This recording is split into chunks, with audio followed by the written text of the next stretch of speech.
So I think we're actually going to do the same thing as before.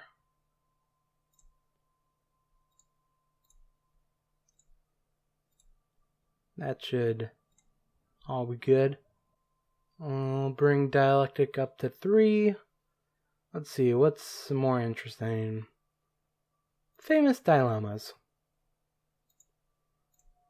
Yeah, press that. We'll continue with botany. And let's see if we can do the next part of that. Here. Okay, the name changed to One More Meeting with Owen.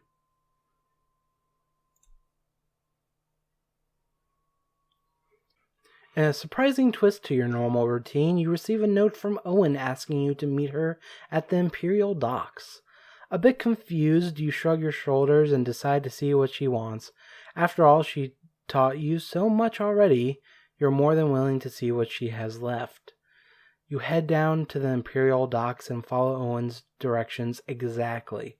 The creak of the ships and the sounds of sailors shouting as the dock load and unload their flying vessels.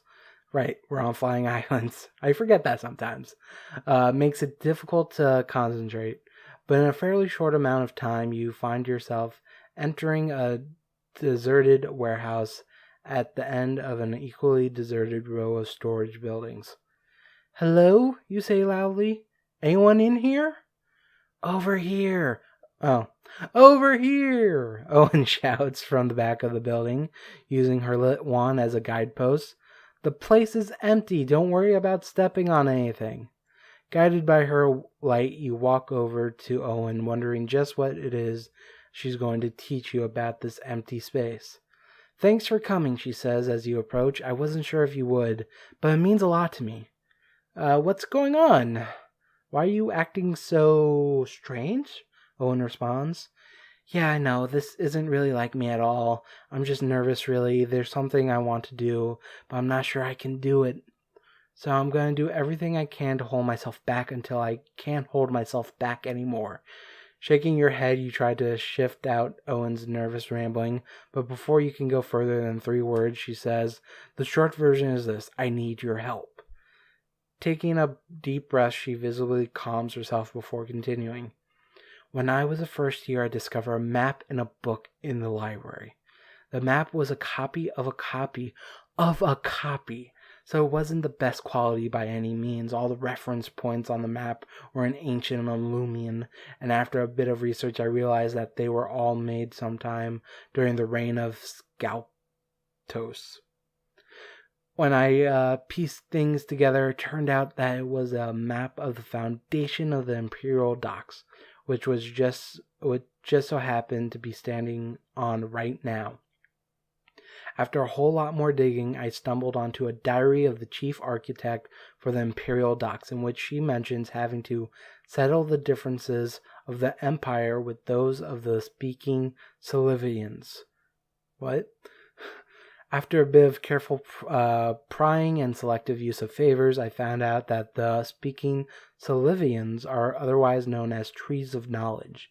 Using the proper spell, which I successfully researched the day after we met for our Admarito visit, one can talk to these trees and gain unimaginable wisdom. But what does she need your help for?" "That's what I'm getting to," Owen says in answer to your yet unasked question. She is a psychic. "The trees of knowledge originally grew where Scalptos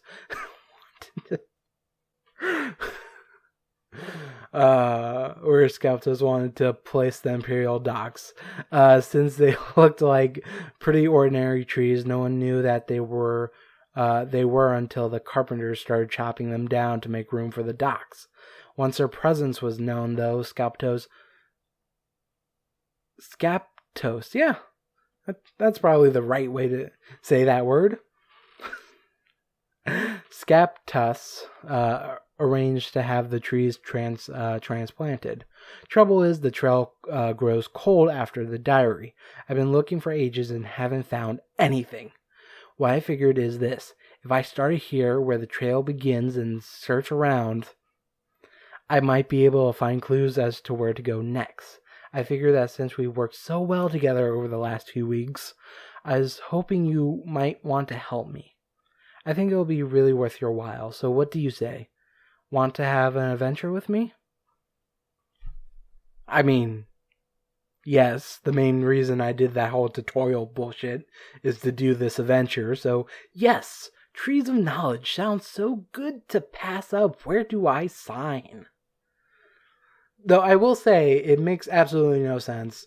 Years and years and years ago, trees were apparently were located in this warehouse, and we expect to find clues in the warehouse that didn't exist years and years and years ago to find out where the trees went. But whatever. Oh, it's fine. Blue line. So Owen jumps up and down with glee. Fantastic, she shouts. Let me start by explaining how an adventure works. What? We've been doing adventures this whole time. Adventures, I know, sound strange, but that's what we call them here at school. Adventures are where you and your clique go searching for something or do something special. Oh, and you're going to have the best of times doing these. I just know it. Sorry, I'm just so excited. I'm so excited. And I just can't hide it. Okay, so here's how an adventure works. Since nothing runs smooth during an adventure, and hence the name, you can expect to come across some roadblocks from time to time. When you do, you'll decide on a course of action based on what your skills and your clique possesses. Keep in mind that the highest skill is taken into account when deciding what to do, so even if your incantation skill isn't too good, someone in your clique might have a better skill, which will be taken into account. Beyond that, there isn't much to tell. No two adventures are alike, so there's no point in trying to prepare you. Instead, let's get started. Do we go straight into it? No, it just ends there. That's fair. Okay, so dialectic should now be at 3, which is very good. We're trying to aim for 5 in both study level and skill level, so in all our classes, at least. What else did we learn? Theory of the theory of mastery. Interesting. So there's 2 classes of magic that's forbidden to learn, and mastery is one of them. It allows you to, take over someone. Let's see if there's a better, probably a better description over here. Mastery is one of the 2 prescribed pillars of magic. Mastery is one of the 2 prescribed pillars of magic. A body of spellcraft totally devoted to overwhelming the will of other human beings and reshape them as slaves or drones or simple mindless shells. Its powers of the most corrosive kind. School doesn't teach it and will punish it if it's seen. Now this uses the fitness, which I have a 3 in. Should I go down the path of mastery? The other forbidden one, I forget what it's called, but allows you to summon creatures, but it's very chaotic, and so you can accidentally summon something you didn't mean to summon, and that's why it's forbidden. That one seems more fun to learn. Mastery just feels a bit icky. Okay, we made friends with her. Oh, I have increased my courage skill. That's interesting. Which is under Forge, right? So courage is at 2. Not bad. I guess I got that for accepting the quest. What the fuck? Prudence succeeded at using Pick Fight on herself and Orso Orsi, the legate of the fucking school. Why would you... Prudence does as Prudence wishes to do, and when she wants to pick a fight, she'll pick one. When she does, her relationship with a random professor takes a hit, but one of her classmates is usually willing to stick up for her and be a better friend afterwards. That's... That's interesting. Okay, so we got a new week here. It looks like no holidays. So it's mostly attending class. Let's see how... We're a little bit hurt, but nothing big. Oh, concealment. Is that new? Do I have something on my person that... I have 1. You can hide 2. What do I have concealed? I don't think anything here is... Okay, apparently this book is concealable. But nothing I have is... That's a weird one. So, yeah, I guess we should just continue and study. And get our study levels up. And we'll see what the days bring. So 3, 3, 3, 2... Okay, so history. Ooh. You're in a private room in the library to have some privacy while you study, but whoever was in the room before you left a stack of books on the table. A colorful book about birds catches your attention. You pick it up and open it. Amazingly, 2 birds fly out of the book's pages. What? The excited feathered creatures flutter around your head before flying out the window. After the shock wears off, you grab another book. This book just happens to be about the great rivers of Lumia. You open this book and immediately get doused by rushing water. You quickly slam it shut. The fuck? Apparently you found a section of magical books that magically produce an example of the book's subject the first time you open it. Now what books should you open next? You pick up a book about animals. You always wanted a pet lion. No. Rune? No. Pet lions? No. This isn't Dwarf Fortress, for fuck's sake. However, when you open it, a demon emerges from the book's binding. It roars at you, blood dripping from its fangs, and its ears smoldering from fire of the underworld. You try to shut the book, but the monster is too strong. All you can manage to do is lean against the cover and keep it from getting all the way out. You're not going to last long, though. I can run. Library knowledge, look for useful books. History, open a book with a hero. Let's try library knowledge, look for a useful book. That sounds like the observation skill being used. There has to be something useful around here. As you fight to keep the demon in its own book, you scan the other titles on the table. A bunch of history books are by your feet. Elsewhere, there's a book about bunnies, but that's not very useful. There's another one on rainbows. What the fuck? But that's even worse. I don't know, I think it's better than bunnies. You see a book with a picture of a sword on the cover and a crane your head to see the title. How to draw swords without having anything to do with real swords. Great, wait a minute. There's a book on the edge of the table on weightlifting. If you open it to the right page, you might be able to get some extra help forcing this cover shut. So I either have composure or history. Now, composure is higher on the list. And the biggest problem is I just don't know what composure would be under. Maybe I should start keeping a Google page open. A Google Chrome page open. I'm playing this game. Rainbow? No. Let's...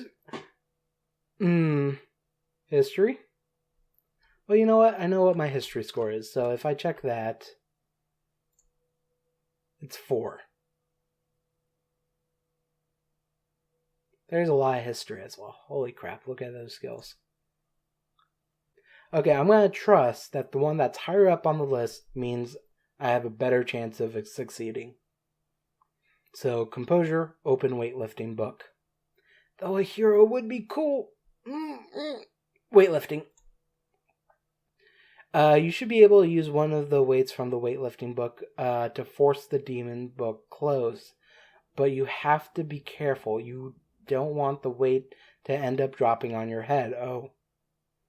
I didn't think about that. You pull the weightlifting book closer with one of your feet and pick it up. You take a deep breath and push down on the cover of the demon's book as hard as you can to get it as shut as possible. In one motion, you spin and open the weightlifting book facing downwards so that a large weight materializes out of it and straight onto the cover of the demon's book. The weight clamps the book closed and the demon disappears. That was a close one. It was kind of exciting though. I'm a hero. I'm awesome. The most glorious prize of winning. And he had always quailed in the face of water anyway. What? And he had always quailed in the face of water anyway. Closing his eyes, he whispered, I love you. The torrent gushed out of him with those words, leaving him feeling slightly drained, as if he had just completed an enormous transmutation. But like a transmutation, there was a tremendous feeling of satisfaction that came in the face of the weariness. It was only when he felt another hand on his that he realized his eyes were still closed. He slowly opened them and stared at her thumb, stroking the back of his hand. Unclenching his fist, he turned his hand over under hers, and then pressed his other hand on top of it. He slowly raised his eyes to her face. She was smiling at him. Just a little, smile, and she didn't say a word, but the look in her eyes was all he needed. If he won, he could be with her.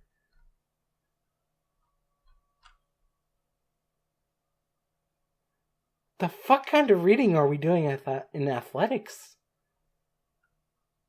Teacher, you kind of just put a romance novel in front of the students. Like, what the fuck? We're supposed to be learning about, like, I don't know, how to climb a rope. I actually never did that. Dodgeball or health was part of athletics as well. We should be learning about hearts or something. I don't know. You have added collapse to yourself. This spell offers a fairly rude way to hobble a rival in combat. So I guess I can use this in a duel. And we also have hamper enemy. Expand stress, add hampered, expand -1 stress. Probably another dual combat spell. Okay, we went up with this chick. Okay, our strategy went up by 1. Courage went up by 1. Man, Prudence is having a hard time trying to practice music. Also, I don't think she's in a music class.